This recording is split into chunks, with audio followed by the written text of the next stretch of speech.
Hello friends, welcome to astro classes Silvassa. मित्रों, बालाजी वेद वास्तु एवं ज्योतिष विद्यालय सिलवासा में आप सभी का हार्दिक स्वागत है। मित्रों, जैसा कि आप जानते हैं, लग्नों के आधार पर कौन सा ग्रह कारक और कौन सा ग्रह मारक किस लग्न की कुंडली में होता है, ये हम बतला रहे हैं। इस दौर में आप लोगों को अब तक हमने वृश्चिक लग्न की कुंडली तक का विवेचन कर दिया है। तो आज आप लोगों को मैं धनु लग्न की कुंडली के विषय में बतलाने वाला हूं। धनु लग्न की कुंडली में कौन सा ग्रह शुभ होता है और कौन सा ग्रह जातक को अशुभ फल देता है, आज इस विषय में चर्चा करेंगे। फ्रेंड्स, आप हमारे फेसबुक पेज को लाइक करें, आर्टिकल्स को लाइक करें और उसे शेयर करें। आप ट्विटर पर हमें फॉलो करें, हमसे आप जुड़ें, हमारे वेबसाइट को विजिट करें, ब्लॉग में आप साइन अप करें ताकि कोई भी आर्टिकल्स पूरा का पूरा आपको आपके ईमेल में चला जाएगा। आप अगर ज्योतिष से संबंधित कोई भी सलाह अथवा वास्तु से संबंधित कोई भी सलाह लेना चाहते हैं तो आप हमें इस नंबर पे फ़ोन करके या व्हाट्सएप पर मैसेज करके आप हमसे सलाह ले सकते हैं, लेकिन उससे पहले आपको मेरा फीस देना होगा। मित्रों, आप हमें पर्सनली अगर मिलना चाहें तो सिलवासा जो यूनियन टेरिटरी है, ये केंद्र शासित प्रदेश है, दादरा एवं नगर हवेली, यहाँ आकर आप हमें हमारे ऑफिस में मिल सकते हैं। हमारे ऑफिस का पता है बालाजी ज्योतिष केंद्र, गायत्री मंदिर के बाजू में मेन रोड पर बहुत बड़ा बोर्ड लगा है बालाजी एस्ट्रोलॉजी सेंटर का, Mandir Faliya, Amli, Silvassa, union territory of D&NH, Dadra and Nagar Haveli. Friends, चलिए, आप लोगों से ये बातें तो मैं रोज करता हूँ। आज मैं आपको धनु लग्न की कुंडली की ओर लेकर के चलता हूँ, जिसमें कौन सा ग्रह शुभ और कौन सा ग्रह अशुभ होता है। मित्रों, धनु लग्न की कुंडली में एक एव कविः पापः शुभौ सौम्य दिवाकरौ योगो भास्कर सौम्याभ्याम निहंता भास्कर सुतः। पराशर ऋषि कहते हैं, एक एव कविः पापः, एक केवल जो शुक्र है वो पाप ग्रह होता है, मारक ग्रह होता है इस कुंडली में। दूसरा, शुभौ सौम्य दिवाकरौ, सौम्य अर्थात बुध और दिवाकर अर्थात सूर्य, ये दोनों ग्रह शुभ होते हैं। बुध और सूर्य ये दोनों शुभ ग्रह होते हैं। उसके आगे कहते हैं कि योगो भास्कर सौम्याभ्याम, सूर्य और बुध की अगर युति हो इस कुंडली में तो ये सबसे बड़ा प्रबल राजयोग कारक योग होता है। इन दोनों के मिलन से संपूर्ण राजयोग का निर्माण होता है। निहंता भास्कर सुतः, प्रबल मारक जो होता है द्वितीय होने के नाते शनि इस कुंडली में भास्कर सुत यानी सूर्य का पुत्र शनि देव, ये प्रबल मारक होते हैं।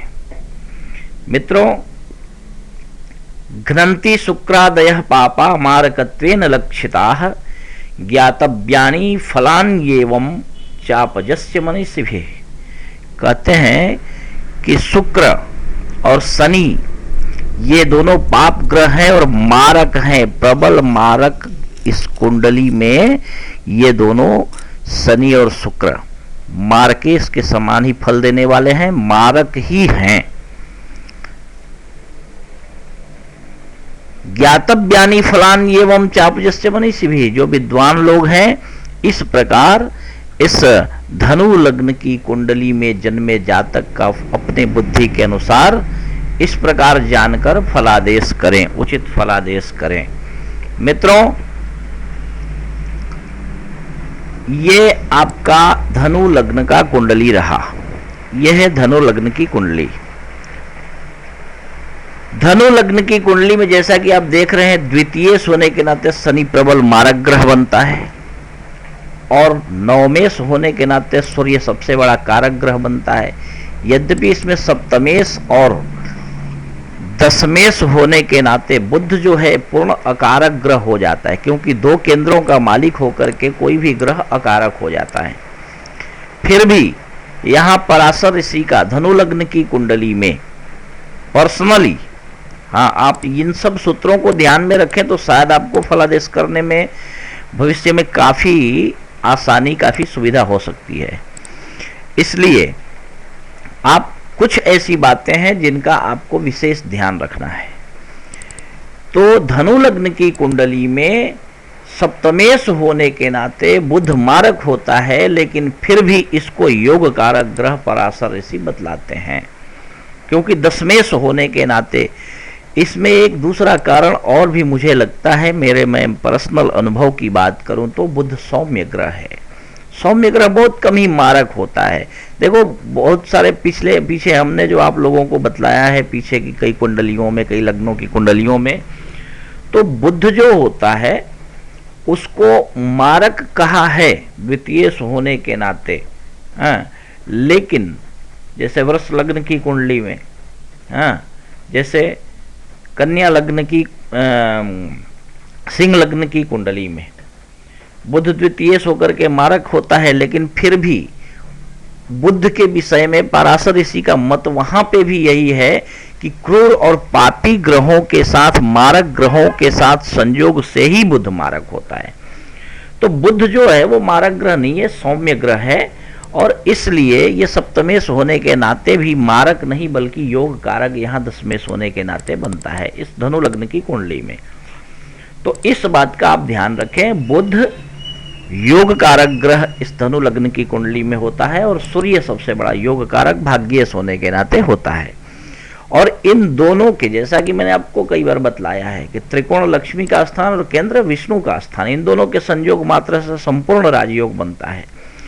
तो यहाँ पे अगर सूर्य और बुध का मिलन हो जाए कहीं भी, तो ये जो है संपूर्ण राजयोग कारक हो जाते हैं। तो मित्रों, इसमें मंगल को आप देख रहे हैं, मंगल भी कारक ग्रह है पंचमेश होने के नाते, और द्वादशेश होने के नाते वह कारक जरूर होता है, लेकिन उत्तरार्ध उसकी बहुत कम ऐसी दशा होगी जो आपके लिए या किसी के लिए भी बहुत, पंचमेश होने के नाते उसका पक्ष प्रबल है, इसलिए मंगल इसमें घातक ग्रह नहीं माना गया है। दूसरा, धनु लग्न की कुंडली में लग्नेश और चतुर्थेश गुरु शुभी होता है। मित्रों, इस प्रकार इन सभी ग्रहों का विवेचन जो है शुक्र मारक और इसमें इस कुंडली में शुक्र प्रबल मारक ग्रह होता है, तथा शनि द्वितीय होने के नाते प्रबल मारक ग्रह होता है। ये दो ग्रह मारक होते हैं, बाकी सारे ग्रह जो हैं इसमें योग कारक ही लगभग होते हैं।